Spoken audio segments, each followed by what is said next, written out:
En el mundo gastronómico yo llevo cocinando desde los 12 años, siempre la cocina de la abuela fue fundamental en mi vida. Y en la fermentación realmente, cuando empecé a hacer conceptos básicos en el bachillerato, en cuarto de la ESO sobre biología, ahí es donde descubrí el gran mundo de la fermentación. Entonces, allí es cuando nos dijeron que una levadura era capaz de comer normalmente azúcar y transformarlo en alcohol. Entonces, que ahí empecé a hacer cerveza en casa con 14 o 15 años, de tal manera que no estaba comprando en el supermercado cerveza, pero podía beber cerveza delante de mis padres porque lo estaba fabricando yo en casa. Entonces fue excusa perfecta. Yo fui cocinero después de estos estudios científicos. Empecé a hacer el técnico superior de cocina en Barcelona, empecé a estudiar allí y al acabar esos estudios empecé en una estrella Michelin en Barcelona como jefe de partida de carnes y pescados, luego me fui a Islandia a trabajar, luego estuve en Francia de chef privado, luego me fui a Suecia durante un año, luego volví a Barcelona y estuve 6 meses en el laboratorio del Bulli, en el Bulli Lab, y luego estuve también otro año en Formentera, trabajando allí en otro gastronómico. Entonces he ido recorriendo Europa y a medida que iba recorriendo estos lugares es donde se iba dándole forma al proyecto, que en un inicio era Camí de Deus y luego acabó siendo Love Ferments. Siempre la fermentación ha estado bastante presente en estos viajes, al ver fermentaciones que allí pasaban muy desapercibido, pero que para mí me parecían exóticas, y volver aquí y ver todos los fermentados que tenemos en España de un punto de vista no tan común, que es ver lo exótico dentro de estos fermentados. El proyecto en un inicio se llamaba Camí de Deus, donde hacíamos diferentes ediciones limitadas para restaurantes top nacionales. Nos dimos cuenta que al mezclar agua y azúcar podías obtener alcohol. Normalmente esa base siempre se había hecho con el vino, en este caso con un zumo de uva, las sidras con zumos de manzana o cereales malteados y luego fermentados alcohólicamente. Pero las posibilidades realmente son infinitas. Simplemente al mezclar una levadura típica que come vino, al introducírsela a una levadura a un mosto de cerveza, podías obtener un producto completamente distinto, con características completamente distintas. Entonces, a partir de ahí es donde decidimos hacer todo tipo de productos. Por ejemplo, los vinos de Jerez, vinos encabezados que se llaman, son vinos que surgen en la colonización y en unas zonas muy específicas donde eran puertos mercantes para ir a otros lugares. A lo mejor si la colonización hubiera ido de América hacia Europa, estos puntos estarían en Venezuela, en Caracas, y no beberíamos lo que estamos bebiendo aquí ahora, que es vino y cerveza. A lo mejor estaríamos bebiendo guarapos, chichas, que son bebidas que se perdieron, que antes eran precolombinas, eran bebidas que se estaban consumiendo allí tradicionalmente como bebidas alcohólicas. Ahí es cuando yo ya veía en su momento, esto fue finales de 2016 cuando empecé con mi proyecto, a principios de 2017 sacamos la primera edición limitada, luego ya empezamos con todo el tema de cursos, pero allí ya veía que los fermentados serían una cosa que volverían porque en los años 80 se perdieron bastante con la industrialización, con el tema de que los frigoríficos cada vez eran más accesibles. Entonces veía como que esto iba a volver, además de que la gente estaba mucho más abierta mentalmente para poder introducir cosas de otras culturas. Se estaban introduciendo comidas alrededor de todo el mundo y era eso, era necesario este tipo de cambio. Entonces el auge de la fermentación en gastronomía, sobre todo, no es tanto por el tema de conservación como era en un inicio, es un tema de en estos procesos vas a crear nuevos aromas, nuevos sabores, nuevos matices en boca, nuevas texturas, y eso es lo realmente interesante de la fermentación, sobre todo en gastronomía, que hay cosas que son irreplicables. El sabor al vino no lo puedes obtener de otra manera que no sea gracias a estos Saccharomyces, que es un tipo de levadura. El sabor que se produce en un miso es imposible tenerlo de otra manera, el sabor en un kimchi es imposible obtenerlo de otra manera.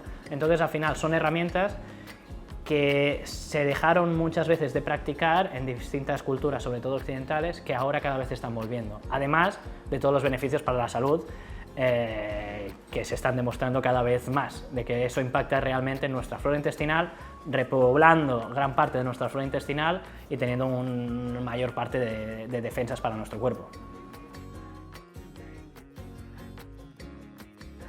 Bueno, cuando tienes parte de una empresa de fermentados dejas de comer también tantos fermentos, porque ya los aborrezco muchas veces. En casa de herrero, cuchillo de palo, que dicen.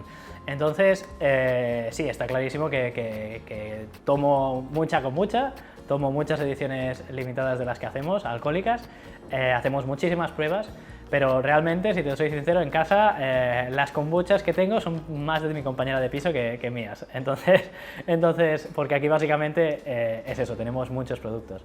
Además, lo que no he dicho fue un poco la unión que tuvo el proyecto Camí de Deus cuando empezamos, con ahora hace 2 años, con mi socio actual Nicolás, que tenía un proyecto que era Love Kombucha, y juntos nos hemos unido haciendo todas las actividades que hacíamos, que es Love Ferments, que Love Ferments básicamente se basa en todo el tema de teórica puramente de los fermentados, donde hacemos diferentes tipos de cursos de forma presencial, todas las ediciones limitadas de bebidas extrañas y poco usuales que tenemos, y toda la parte de soft drinks, que es la que realmente potenciamos, y la fábrica que tenemos aquí en Barcelona va de eso, de sobre todo hacer kombuchas y diferentes soft drinks que sustituyan a los refrescos actuales, industriales. De manera completamente autodidacta, o sea, no hay en sí una gran escuela de fermentados. ¿Por qué? Porque son orígenes completamente distintos y siempre de orígenes normalmente muy humildes, y quien sabe hacer vinos solo sabe hacer vinos, no está relacionado con el mundo del queso ni a otro próximo suyo que sería el de la cerveza. De tal manera que son escuelas completamente distintas. Al final, yo, el cómo me he formado, el cómo hemos desarrollado desde Love Ferments la clasificación de fermentados ha sido de manera completamente autodidacta e intentar ver desde una manera muy externa los distintos tipos de fermentados alrededor del mundo y ver qué cosas en común tienen, porque al no haber realmente una taxonomía de estos alimentos va a ser muy complejo. Sí que debo agradecer un poco al conocimiento que adquirí en el Bulli, de la manera en cómo se ven las cosas, para poder aplicar parte de lo que aprendí allí al proyecto actual, en toda la parte de investigación, sobre todo, el preguntar las cosas, el por qué no se han hecho y cómo se podrían hacer y cuál es el sentido de no haberlas hecho. Y ahí es cuando entra mucho todo tema de cultural, histórico, social y puramente también económico, de las diferentes culturas y civilizaciones.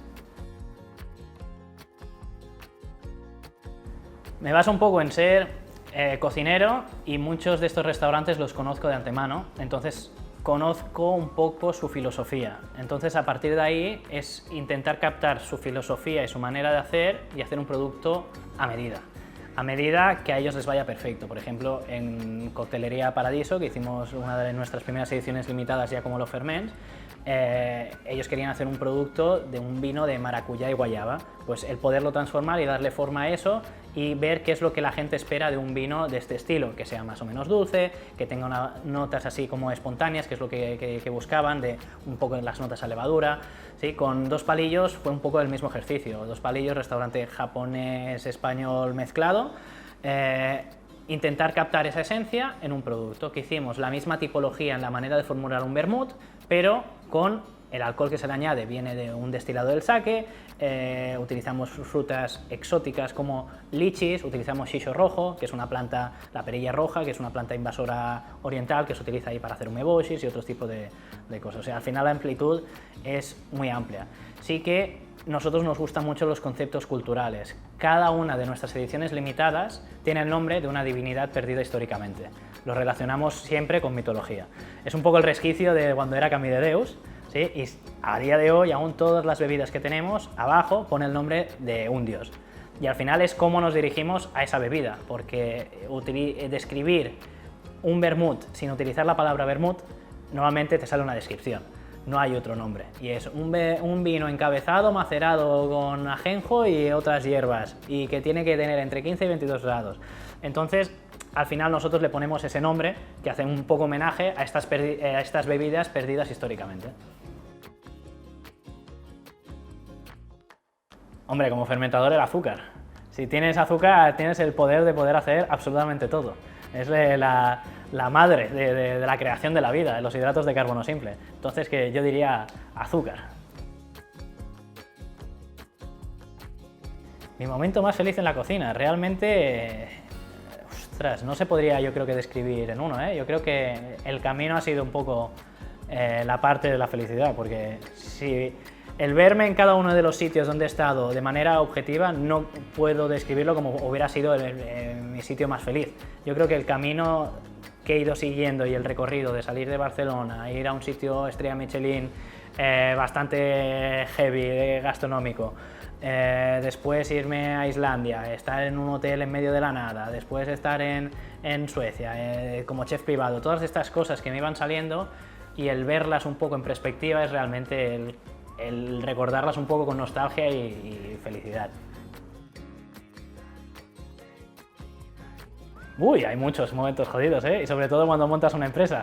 Las cosas que no te dicen, que tú eres cocinero y te aventuras a hacer una empresa y no sabes cómo hacer la declaración 300 no sé qué al final del trimestre. Todas estas cosas son muy tristes en todos estos momentos, porque son cosas que yo no tendría que saber esto realmente. Yo sé fermentar, sé pudrir cosas, ¿sí?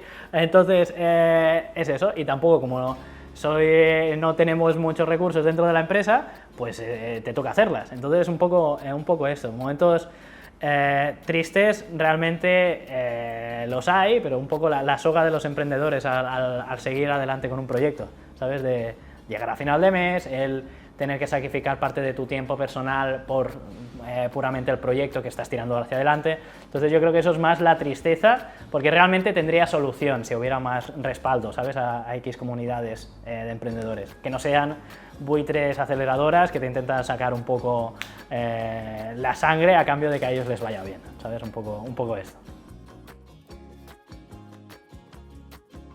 A un joven cocinero, ¿qué consejo le daría? Que se retire de la cocina. Espera.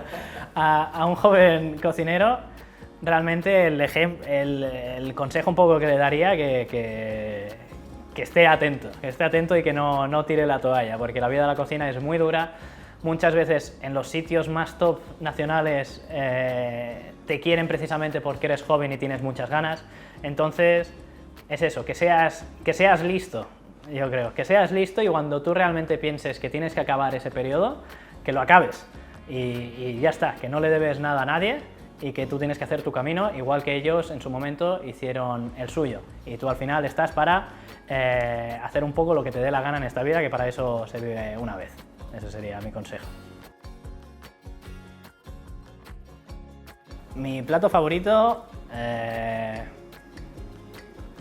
Mi plato favorito, yo pondría un genérico que son las paellas, los arroces secos. Los arroces secos en cualquier momento y todos los días podría tomarlo.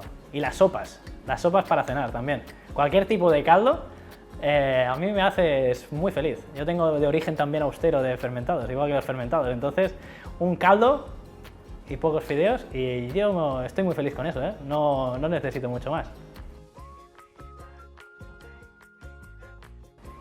La fermentación yo creo que en un periodo relativamente corto de tiempo será el futuro. El futuro en distintos sectores alimentarios. El futuro en una renovación de proteínas cárnicas a un mundo vegetal, donde se pase por la fermentación para gran parte de estos procesos.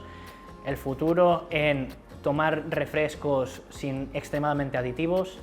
El futuro en una amplitud de conceptos en la gastronomía, donde se van a dar nuevos aromas, nuevos sabores, nuevos matices en platos. O sea, al final son potenciadores de sabor que además son saludables para nuestro organismo. Cada vez hay más estudios que intentan demostrar realmente esta afirmación.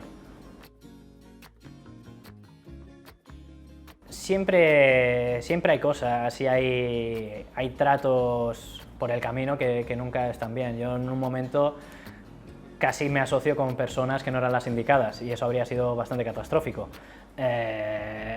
Hay momentos así, hay momentos en la vida que yo creo que bueno, que al final tampoco yo es que no considero que las cosas sean errores o no errores.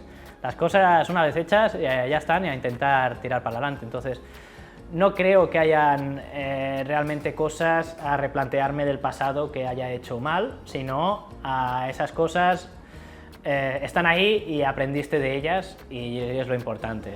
Yo creo que el detectar que eso fue un error o el detectar que a lo mejor no fue el camino indicado por donde seguir. ¿Ejemplos de estos? Pues realmente